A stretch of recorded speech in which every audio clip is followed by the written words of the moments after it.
끊어진 신호. 유명 인플루언서의 결정적 1초상. 단 1초. 그 속에 120만 구독자를 가진 인플루언서의 실종의 비밀이 모두 담겨 있습니다. 더 충격적인 것은 그 1초 프레임 속에 과거 3명의 실종자들과 연결된 암호가 숨어 있었다는 것입니다. 2024년 3월의 어느 밤, 한 명의 유명 인플루언서가 자신의 라이브 방송 중 사라졌습니다. 그녀의 이름은 서아린. 120만 명의 충직한 구독자를 거느린 인기 크리에이터였죠. 그 밤 서아린은 언제나처럼 평온한 표정으로 라이브 방송을 진행하고 있었습니다. 시청자는 계속 증가했고 채팅창은 활발한 댓글로 가득 찼습니다. 하지만 방송 시작 17분이 지나던 그 순간 모든 것이 일순간에 변했습니다. 화면이 갑자기 심하게 흔들렸습니다. 마치 거대한 손이 카메라를 집어 흔드는 것처럼 말입니다. 그리고 딱 1초. 단 1초 동안만 방송이 끊겼습니다. 처음에 시청자들은 단순한 네트워크 오류라고 생각했습니다. 요즘 누구나 겪는 평범한 일이니까요. 하지만 방송이 다시 이어졌을 때 채팅창은 순간 얼어붙었습니다. 왜냐하면 화면 뒤편 창가 근처로 검은 그림자가 스쳐 지나가는 모습이 명확하게 보였기 때문입니다. 사건 직후 경찰은 즉시 수사에 착수했습니다. 담당 형사 문태성은 그 결정적인 1초에 모든 주목을 집중시켰습니다. 영상은 프레임 단위로 복원되었습니다. 1초는 약 30개의 프레임으로 나뉘었고 각 프레임마다 뭔가가 있을 수 있다고 생각했기 때문입니다. 그리고 그 예상은 정확했습니다. 복원된 영상에는 분명한 사람의 형태가 나타났습니다. 하지만 그 장면은 너무나 이상했습니다. 첫 번째 의문점. 서아린의 집은 9층 아파트였습니다. 그리고 창문 바깥 외벽은 매끈한 유리로만 구성되어 있었습니다. 외부에서 누군가 접근할 수 있는 방법은 물리적으로 불가능에 가까웠죠. 그런데 어떻게 그림자가 그곳에 나타날 수 있었을까요? 두 번째 의문점. 그림자의 이동 속도였습니다. 형사 문태성은 프레임을 분석하면서 섬뜩한 깨달음을 얻었습니다. 실루엣이 좌측에서 우측으로 이동하는 그 속도는 사람이 걷거나 뛰는 어떤 속도와도 일치하지 않았던 것입니다. 마치 프레임 사이의 공간을 건너뛴 것처럼요. 문태성은 이것이 우연이 아니라는 확신을 가지기 시작했습니다. 뭔가 계획된 것, 뭔가 숨겨진 것. 하지만 형사는 거기서 멈추지 않았습니다. 그는 영상의 모든 정보를 짜내기로 결심했습니다. 바로 배경음입니다. 끊어지기 직전의 영상 프레임을 정밀 분석한 결과 미세한 금속음이 녹음되어 있었습니다. 날카로운 금속 마찰음이었죠. 더욱 기가 찼던 것은 이 음성 패턴이 최근에 발생한 또 다른 미해결 실종 사건의 증거물에서도 발견되었다는 점입니다.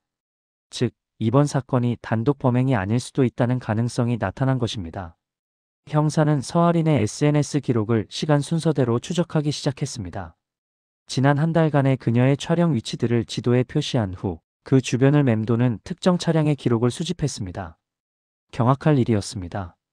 서아린이 촬영했던 모든 위치마다 같은 차량이 반복적으로 나타나고 있었던 것입니다. 미행.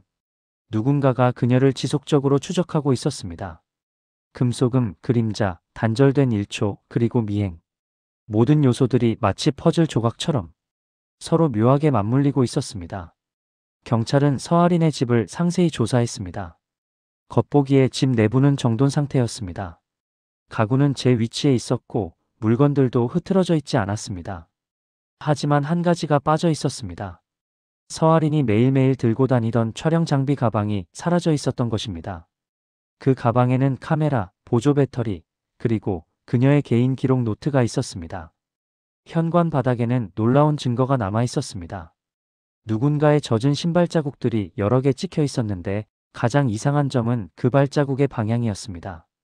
모든 자국이 바깥에서 안으로만 이어져 있었습니다.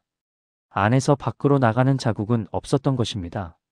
즉, 누군가가 우산도 없이 비가 오는 밤에 건물 내부까지 침입했다는 뜻입니다. 더 섬뜩한 발견이 있었습니다. 발자국은 서아린의 작업실 앞에서 갑자기 끊겼고 그 앞 바닥에는 무언가를 끌고 간 듯한 긁힌 자국이 희미하게 남아 있었습니다. 형사 문태성은 끔찍한 시나리오를 그려볼 수밖에 없었습니다. 하지만 가장 중요한 단서는 아직 남아 있었습니다. 형사 문태성은 그 1초의 영상을 다시 들었습니다. 그리고 처음에는 보이지 않던 것을 발견했습니다. 실루엣 뒤편으로 희미하게 겹쳐진 문양이 있었던 것입니다. 처음에는 영상 왜곡으로 보일 수도 있었습니다. 하지만 전문가 팀이 다른 실종 사건 3건의 증거물들을 수집해 비교한 결과 이 문양이 그 3건의 사건에서 남겨진 흔적과 정확히 일치한다는 사실이 드러났습니다. 한 명이 아니었습니다. 3명이었습니다. 아니, 더 많을 수도 있습니다. 전문가들이 그 문양을 분석한 결과는 놀라웠습니다. 이것은 단순한 낙서가 아니라 특정 좌표를 가리키는 암호였습니다. 문양의 배열과 각도, 그리고 위치 모두가 계산되어 의도적으로 배치된 것이었죠. 그 좌표가 가리키는 곳은 도시 외곽의 오래된 방송국 건물이었습니다. 현재는 사용되지 않는 폐기된 시설이었습니다. 내부 구조는 매우 복잡했고 누군가가 은밀하게 움직이기에 충분했습니다. 형사 문태성은 사건을 보는 관점을 바꿨습니다. 이것은 단순한 개인 스토킹이 아니었습니다. 하나의 우발 사건도 아니었습니다.